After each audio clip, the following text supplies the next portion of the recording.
श्री राम।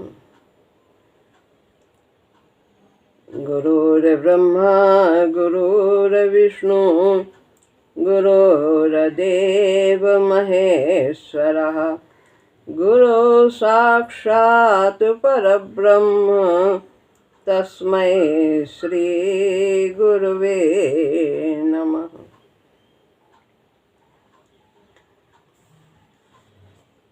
श्रीमद् भगवद गीता अध्याय 5 श्लोक है 18वां। पिछले श्लोक में बताया जो ज्ञानी महापुरुष हैं उनकी रहनी कैसी होती है। बुद्धि प्रभु से तद्रूप हो जाती है, मन भी, आत्मा,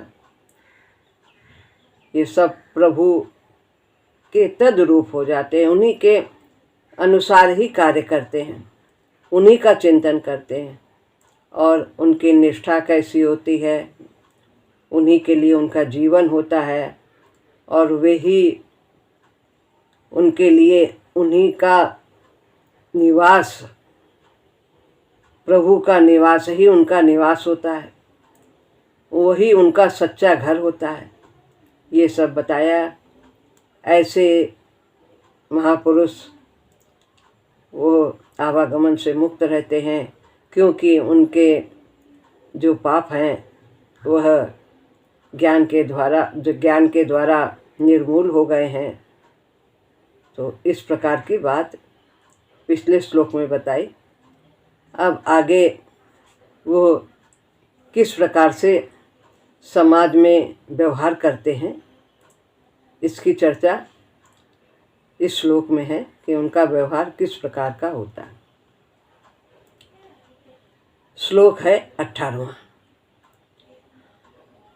विद्या विनय संपन्ने ब्राह्मणे गविहस्तिने सुनिचैव स्वपाके च पंडितः समदर्शिनः।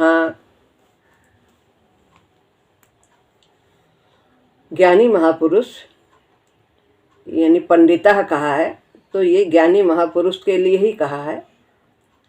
तो पंडित लोग यानी ज्ञानी महापुरुष जिन्होंने परमात्मा का साक्षात्कार किया है, वे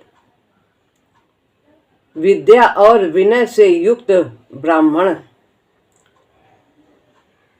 कैसा, जो विद्या निपुण है, विद्या जानकारी रखता है, समझदार है और विनम्रता भी है। विद्या ददाति विनयम कहा है। जिसके पास गुण है, विद्या है, उसके गुण मुख्य रूप से उसमें विनम्रता तो होनी ही चाहिए और उसमें विनम्रता आ जाती है।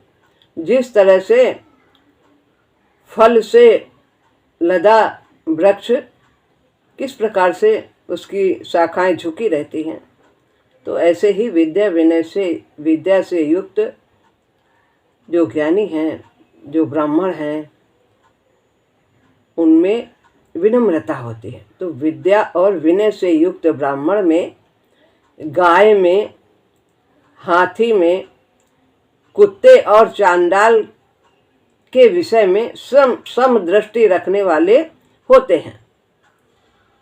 तो सब में वो व्याप्त प्रभु को ही देखते हैं, ऊपर का वस्त्र नहीं देखते कि कैसा चमड़ा है, क्या है, रूप रंग है।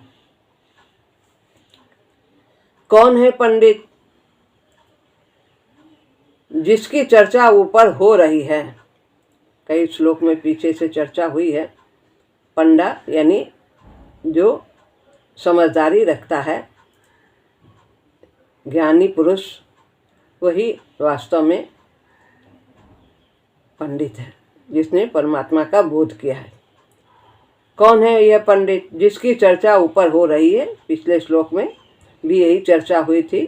तद्बुद्धेस्तदात्मानं मानः तन्निष्ठा तत्परायणा। ऐसे ज्ञानी महापुरुष की बात है। तो वे पंडित कहे गए हैं वही जो संसार बंधन से मुक्त हुआ विशुद्ध संत है। विशुद्ध संत, शुद्ध फिर उससे भी अधिक शुद्ध, पूर्ण रूप से शुद्ध है, निर्मल है, क्योंकि उसने प्रभु से एकाकार किया है। तो जानत तुम्हें तुम्हें हो जाए, जो उसको जानता है वो उसी के समान हो जाता है। उसी के विषय में यहाँ पर कथन है। पंडित, जिसके भीतर विशेष समझ यानी पंडा यानी प्रज्ञा जगी हुई है, बुद्धि जगी हुई है, विशेष विवेक ने बुद्धि, प्रज्ञा चक्षु। अधिक जानकारी से व्यक्ति पंडित नहीं होता। बहुत कुछ शास्त्र पढ़ लिया है, जानकारी सब रट लिया है, लेकिन व्यवहार में नहीं उतरा है, अनुभव में भी नहीं आया है। जब अनुभव में परमात्मा आ जाते हैं तो व्यवहार भी बदल जाता है।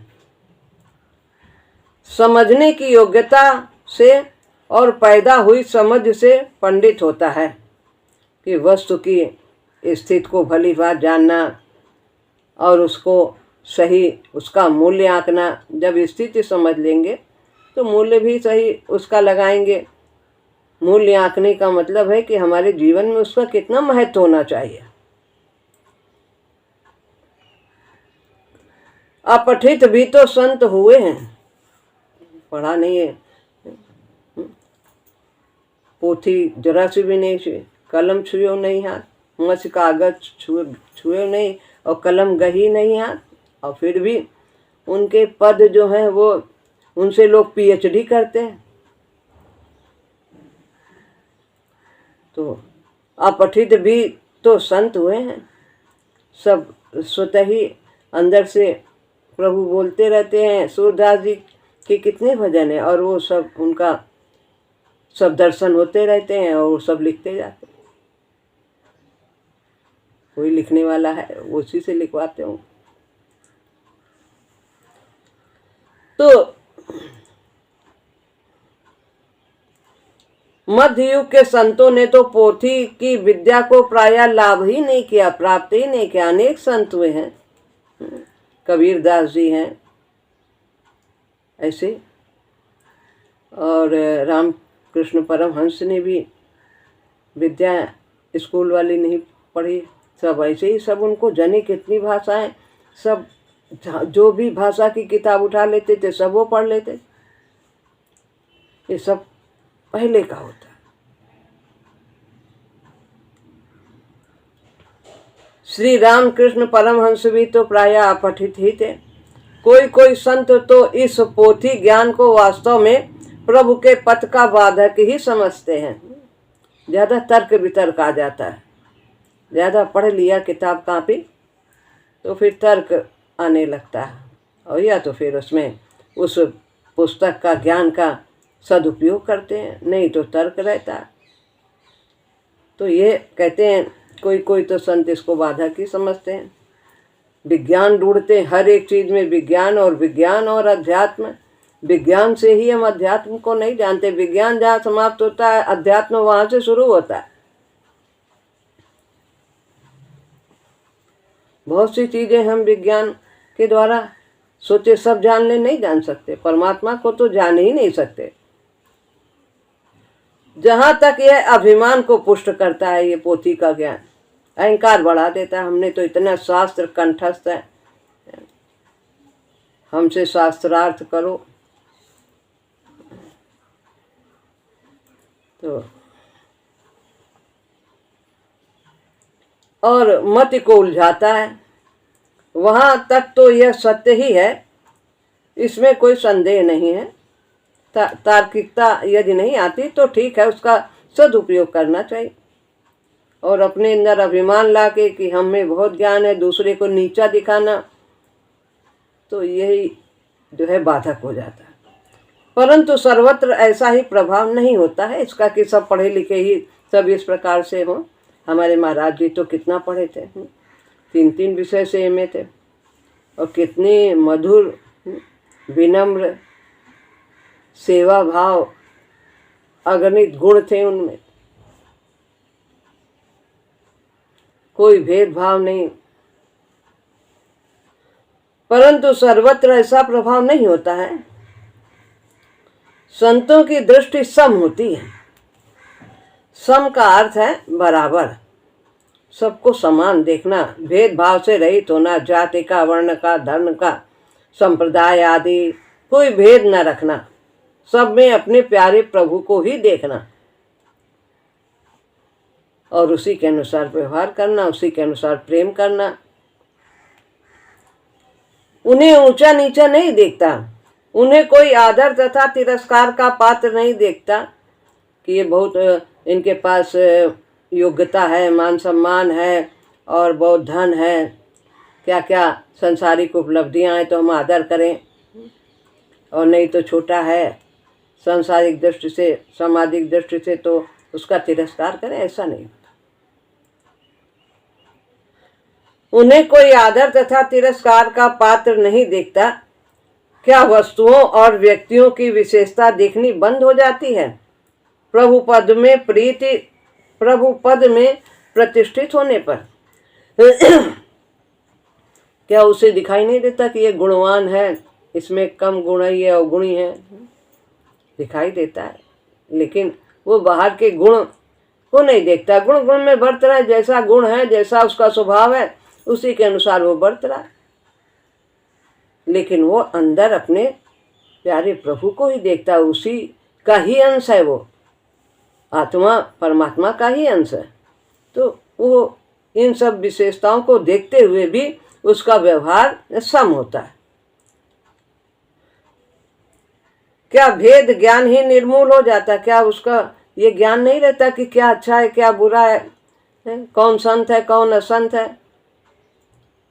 तो ये सब उसे बोध होता है, लेकिन व्यवहार में उसके समता रहती है, सबका कल्याण चाहता है।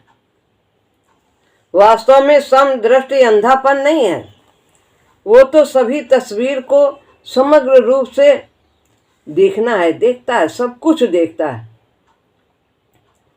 सभी उसमें और उससे हैं और उसी की ओर बढ़े चले जा रहे हैं।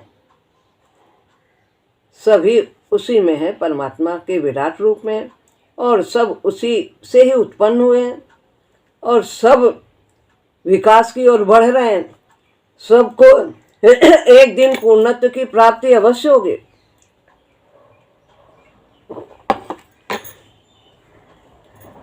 तो सभी उससे हैं, उसी से हैं, उसमें हैं और उसी की ओर बढ़ रहे हैं। सब आपके रास्ते अलग अलग हैं, कोई झाड़ झंकार से जा रहा, कोई पगडंडी से जा रहा, कोई हवाई जहाज से जा रहा, कोई मोटर से जा रहा, जैसे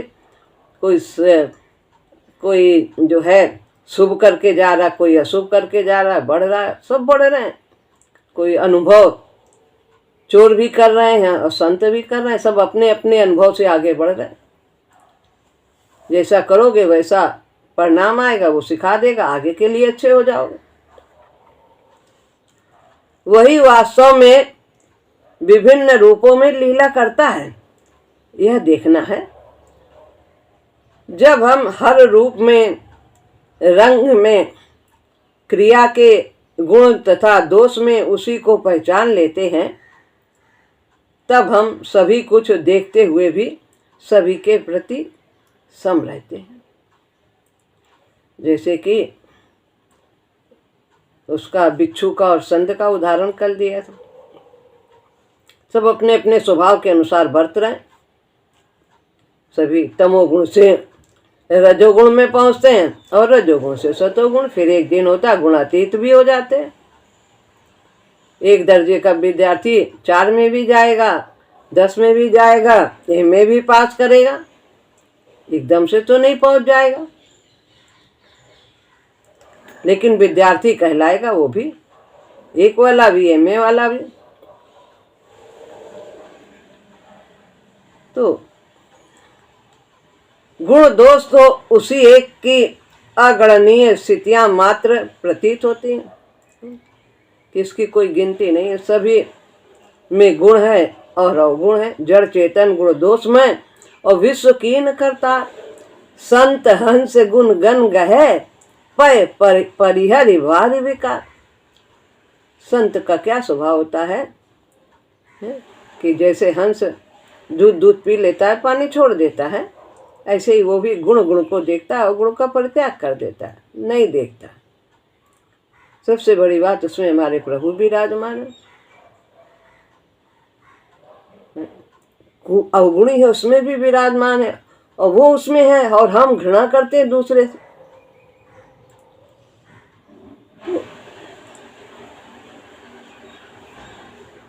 गुण दोष तो उसी एक की अगणनीय स्थितियां मात्र होती हैं। हम उसे ही पहचानते हैं और उसी से ही बरतते हैं, उसी को हम देखते हैं और भीतर समता होती है। ये सब ज्ञानी महापुरुष की बात है। हम सभी को समान रूप से स्वीकार करने लगते हैं। ये नहीं कि तुम अच्छे हो, हमारा स्वार्थ है तुमसे तो तुम हमारे पास रहो, और जो हमें दुख पहुंचाते अपमान करते हैं वो हमसे दूर हो जाएं। नहीं, जहाँ प्रभु रखे वहाँ रहने के लिए तैयार है, जो सेवा करवाते हैं करने के लिए तैयार है। भीतर समता होती है, हम सभी को समान रूप से स्वीकार करते हैं, कोई राग द्वेष से नहीं, समान रूप से, और बरतते हैं बुद्धिमानी से। बैर विरोध के लिए, राग द्वेष के लिए कोई गुंजाइश नहीं रहती।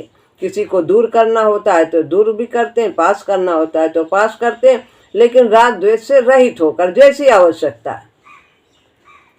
वास्तव में जब तक व्यक्ति के हृदय में राग द्वेष रहता है, वो उस सम को कौन है? परमात्मा सम है। सम उसके लिए यहाँ संबोधन है। वो उस सम को जो समान रूप से सबके भीतर बैठा है, लीलामय है, उसे पहचान ही नहीं पाते। सम रूप से समोहम सर्वभूतेषु न मे द्वेषोस्ति न प्रिया ये भजन्ति तु माम भक्त्या मयि ते तेषु चाप्यम्।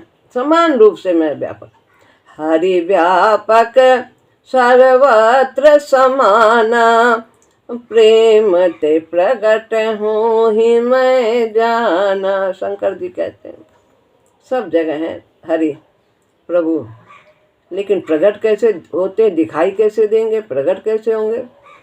वो तो प्रेम से ही प्रकट होते हैं, ज्ञान से नहीं कि बहुत पढ़ लिया, पोथी पढ़ लिया, बहुत कोई गुण हो गया, ऐसी बात नहीं। प्रेम, पावन प्रेम, जहाँ कोई मांग नहीं। तो उसे पहचान नहीं पाते जब तक राग द्वेष है हमारे अंदर। ये राग द्वेष ही तो वैषम्य को रचते हैं। तरह तरह की जो विषमता दिखती है संसार में, ये हमें राग द्वेष के कारण ही दिखती है। ये अच्छा है, वो कम अच्छा है, ये प्रेम का पात्र है, आदर का पात्र है, वो नहीं है आदर का पात्र। तो हम इसको सब इंद्रियों के माध्यम से, मन के माध्यम से तौलते रहते हैं। इसीलिए हम उसे नहीं पहचान पाते। जिससे सुख मिलता है तो राग रखते हैं, जिससे दुख मिलता है उसे द्वेष करते हैं। ये राग द्वेष ही है जो वैषम्य को रचते हैं। तुम मेरे हो, वो दूसरे हैं, भेदभाव होता है, और उस सम को आंखों से ओझल कर देते हैं, उसे हम नहीं देख पाते हैं। सब में रमता हुआ भी वो जो है सम रूप से, उसे हम नहीं देख पाते, पहचान नहीं पाते, अनुभव में नहीं कर पाते, क्योंकि हमारे अंदर राग द्वेष है, मैं और मेरा है। वो परम तत्व सम है, सब में समान रूप से है, सभी में समान रूप से है। जैसे आकाश तथा वायु सर्वत्र है समान रूप से, वह सम है और जगह भी नहीं लेता। कहीं उसके लिए अलग से जगह की जरूरत नहीं है। व्यक्ति खड़ा होगा तो, प्राणी खड़ा होगा तो उसको जगह चाहिए, लेकिन वो हर जगह है, व्याप्त है, लेकिन उसको कहीं जगह की भी जरूरत नहीं, स्थान भी नहीं घेरता। इसलिए सभी उसमें हैं और वह कम भी नहीं होता, कम भी नहीं होता, नष्ट भी नहीं होता। बीज को जमीन में गाड़ो फिर पौधा तो दिखाई दे जाएगा, लेकिन वो जो गाढ़ा हुआ है वो नहीं दिखाई देगा। और यहाँ वो अपने तत्व से, अपने बीज से कितने प्राणियों को उत्पन्न करता है, और वो झोंका त्यों बना रहता है। सभी में उसी का अंश है, तरह तरह के प्राणी हैं, लेकिन उसमें कोई अंतर नहीं आता, वो झोंका त्यों रहता है। वो कुछ मांग नहीं करता, कुछ नहीं चाहता हमसे। बस यही है कि हम जिस काम के लिए आए हैं उसकी उपलब्धि कर लें तो उन्हें प्रसन्नता होती है। इसलिए उसमें और उससे विषमता नहीं आती। तो इसलिए कहते हैं कुछ मांगता नहीं, कहीं कम नहीं होता है, तो उसमें कोई फर्क नहीं आता, विषमता नहीं होती, भेदभाव नहीं होता है, सब में समान रूप से है। तो वह कम ज़्यादा कहीं भी कुछ उसमें कोई अंतर नहीं आता। परम तत्व की समता का बोध ही समत्व की दृष्टि प्रदान कर सकता है। तो जब हमें ये बोध हो जाता है कि वो परमात्मा सब में समान रूप से है और हम भी उसके अंश हैं, तो हम में भी वही गुण आना चाहिए। जब वो सब में समान रूप से है, चींटी में और हाथी में, तो हम क्यों भेदभाव रखते हैं? जब वो गुणी अवगुणी सब में समान रूप से है, तो हम भेद क्यों रखते? हमें भी नहीं रखना चाहिए, वही गुण हमारे अंदर भी आना चाहिए। तो जब परमात्मा तत्व की समता का बोध हो जाता है कि वो सम है सब में, तो फिर हमारे अंदर समता आने लगती है कि हमारे प्रभु ऐसे हैं तो हमें भी, उन्हीं के तत्व हम हैं तो हमें भी वैसा ही व्यवहार करना चाहिए। ये गुण प्रकट हो जाता है। उसे पहचान कर ही, उस परम तत्व में जग कर ही व्यक्ति सम हो सकता है वास्तव में सबके प्रति। सब में पहचाने कि वो है, यही पहचानना। ऊपर का वस्त्र ना देख करके अंदर आत्मा रूप में परमात्मा है, ये हमें देखना। सब में आत्मा है। यह सम दृष्टि बौद्धिक नहीं है। बौद्धिक बहुत पढ़ लिया लिख लिया तो ये नहीं है, ये तो अनुभव का विषय है। बौद्धिक समता वास्तविकता का निराकरण है और जीवन का हनन है। अगर हम बुद्धि के द्वारा मापते हैं तो हम वास्तविकता को नहीं पहचान पाएंगे और जीवन को अपने बर्बाद कर देंगे। ऐसे ही वैषम्य सृष्टि का नियम है। सृष्टि तभी होती है जब विषमता हो। अगर सब सम है तो सब तो सम है, फिर कुछ उसमें रह ही नहीं जाएगा। क्षिति जल पावक गगन समीरा सब एक हो जाएंगे। और विषमता है तभी सृष्टि है। अलग अलग तरह के प्राणी दिखाई दे रहे हैं, यही वैषम्य है। लेकिन अंदर से सब वो सम है, वो परमात्मा है। तो विषमता, ये वैषम्य, यही सृष्टि है। गुण वैषम्य से ही तो सृष्टि है। सतोगुणी रजोगुणी तमोगुणी सब तरह के लोग हैं, सब तरह के रूप रंग के प्राणी हैं, यही तो सृष्टि है। गुण साम्य तो प्रलय है। अगर सब एक हो गया तो सब प्रलय जब आती तो सब कुछ खत्म हो जाता है। प्रकृति में नितांत समता तो ढूंढे नहीं मिलती। कहीं एक चीज कोई भी एक समान कहीं भी नहीं। एक प्राणी, एक मनुष्य है, उसकी तरह दूसरा कोई दिखता ही नहीं। गुण में विषमता, रूप रंग में विषमता, हर चीज अलग है। कितने तरह के सांचे हैं। गेहूं के 2 दाने भी तो बिल्कुल समान नहीं होते। अतः गेहूं का दाना प्राणी से तुलना की, मनुष्य के, वो भी सब अलग अलग पहचाने जाते। अतः समता बौद्धिक जगत में संभव नहीं है। बुद्धि के द्वारा हम नहीं नाप सकते हैं समता, इससे हम सम नहीं हो सकते हैं। तो इस वैषम्य के परे इसके मूल में है अध्यात्म की समता, अंदर की समता। अध्यात्म, बुद्धि तो जड़ है, तो आत्मा का गुण होना चाहिए समता। आत्मा से यह प्रकट होती है, ये बुद्धि से नहीं। वो जो समान रूप से सबका अवलंबन है वो सम है। सबका अवलंबन कौन है? परमात्मा। वो सम है, वो सब में सम है। किसी से भेदभाव नहीं करता। वो जो समान रूप से सबका अवलंबन है वो सम है, बिल्कुल सर्वथा सम है। फिर कहते सर्वथा सब प्रकार से सम है। संत की दृष्टि तो सदा उसी पर केंद्रित रहती है, उस परमात्मा पर, उस अवलंबन पर। वो सबको, सब में उसी को देखता है। विषमता तो पीछे पड़ जाती है, बहुत गौण हो जाती है। ऊपर का तो वो जानते हुए भी कि ये प्राणी ऐसा है, ये कैसा प्राणी है, गुणवान है, ये वर्ण का कैसा है, स्वभाव का कैसा, सब कुछ वो बहुत निम्न है। वो बहुत छोटी बात हो जाती है। प्रधान बात हो जाती है कि उसमें उसके प्रभु विराजमान है, और गौण हो जाती है, नगण्य हो जाती है। यह ब्राह्मण है अथवा चांडाल है, यह प्रश्न ही नहीं होता। वासुदेवा सर्वमिति, वासुदेव ही सब कुछ है, यह भान हुआ तो कैसा ब्राह्मण और कैसा चंडाल, सब में जो परमात्मा, भगवान ही भगवान रह जाता है। यह समता अति मानुषी स्तर में आती है। अति मानुषी स्तर, मानुषी स्तर तो सामान्य मनुष्य की होती है, और जब वो उसकी चेतना भागवती चेतना से जुड़ जाती है तो अति मानुषी स्तर कहा जाता है। लोगों से कैसा बरतेगा ऐसा संत, सौम्य रूप से, सम रूप से, समता रहती है।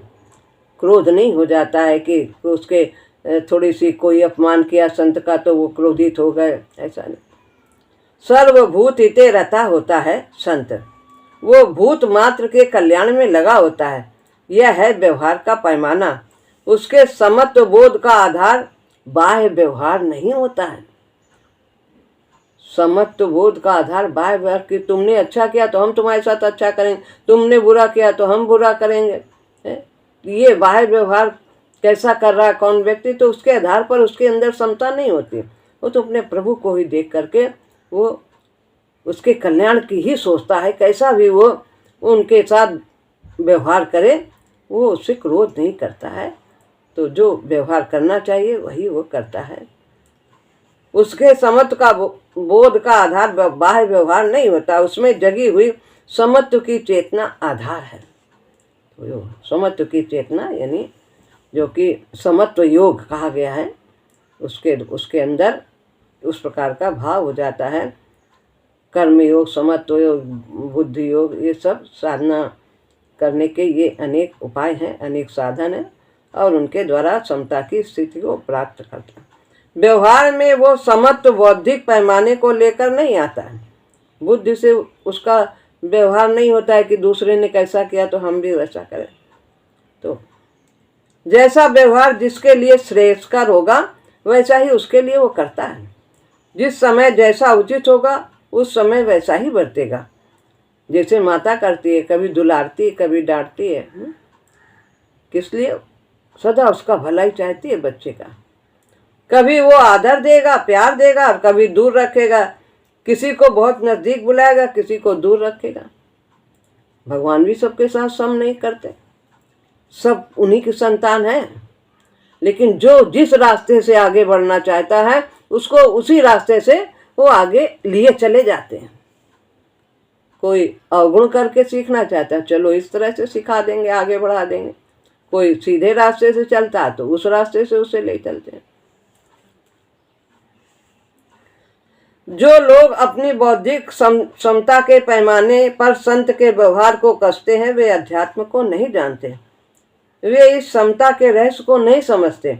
जैसे वो सम तत्व पुरुषोत्तम इतने महान वैषम्य के द्वारा प्रकट होता है, जो सम है पुरुषोत्तम है, कितनी विषमताओं में वो प्रकट है, सब में है।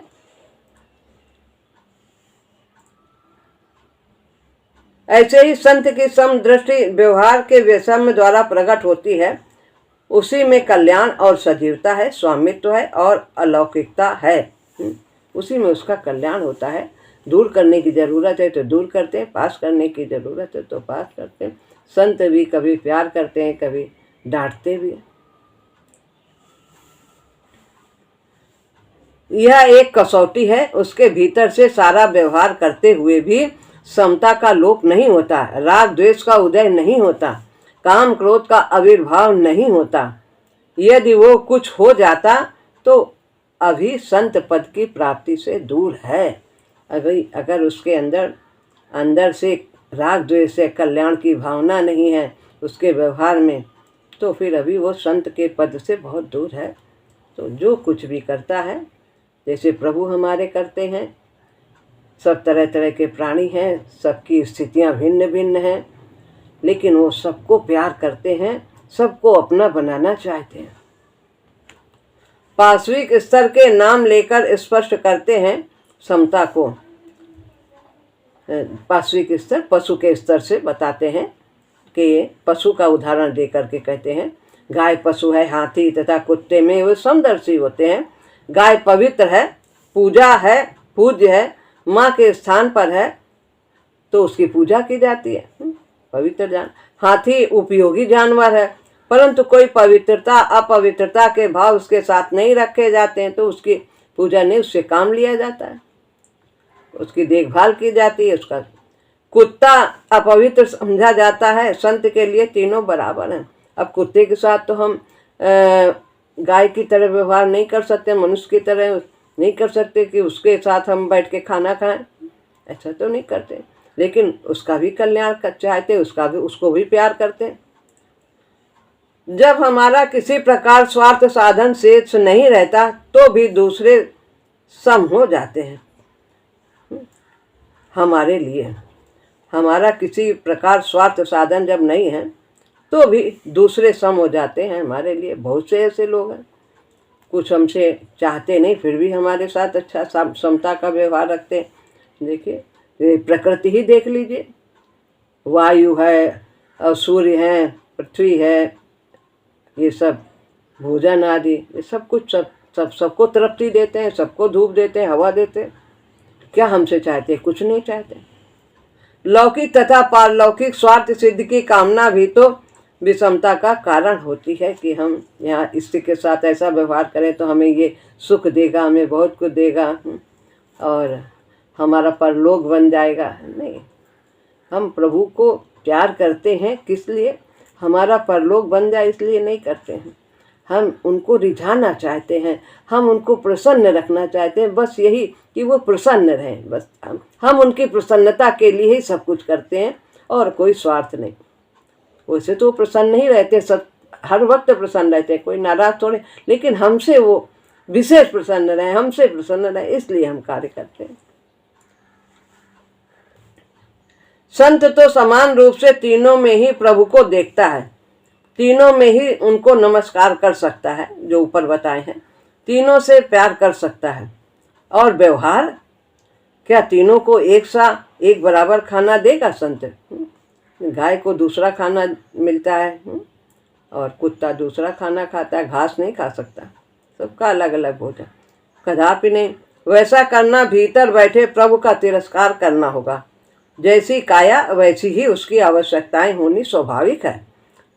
समता का अर्थ है उनको ठीक ठीक पूरा करना। गाय को उसकी आवश्यकता अनुसार भोजन, स्थान और प्यार, और हाथी को उसके अनुकूल, कुत्ते को कुत्ते के लायक। इसका अर्थ है संत सम होता है, भीतर व्यवहार उसका कुशल होता है, जिसके साथ जैसा करना चाहिए। बाहर वो मूर्ख नहीं होता, औरों से अधिक समझता है, मनुष्यों और जानवरों को सबको समझता है, तभी तो हित कर सकता है दूसरों का, तभी तो उसका अनुशासन चलता है। बिना चाहे ही सब लोग उससे प्यार करते हैं, सब उसकी आज्ञा का पालन करते हैं, आदर देते हैं। ब्राह्मण के साथ विशेषण लगा है, विद्या और विनय से संपन्न है, बहुत योग्य ब्राह्मण, तो उसके साथ भी समता का व्यवहार ही नहीं। ब्राह्मण विद्या विनय से संपन्न है तो उसको हम विशेष दें, और बाकी जो पशु वाले जो उदाहरण दिए उनके साथ हम तिरस्कार करें, ऐसा नहीं। सबके अंदर के लिए समदृष्टि रहती है। चांडाल और ऐसे ब्राह्मण में लौकिक दृष्टि से कितना अधिक भेद होता है। दो प्रकार के, एक चांडाल की है बात और एक विद्या विनय से संपन्न, लेकिन वो जो ज्ञानी महापुरुष है वो सबसे प्यार करता है, किसी से द्वेष नहीं करता, राग नहीं करता। चांडाल और ऐसे ब्राह्मण में लौकिक दृष्टि से कितना भेद होता है देखने में, सांसारिक दृष्टि से उसका व्यवहार कैसा होता है, उसका व्यवहार कैसा होता है, इसे जताने के लिए बाह्य वैषम्य पर जोर दिया गया है कि वायु सम होते हुए भी उसके अंदर सम दृष्टि रहती है, अपने प्यारे प्रभु को ही देखता है, सबका कल्याण चाहता है और व्यवहार उसका सबके लिए भिन्न होता है। वो मूर्ख नहीं होता। श्री राम।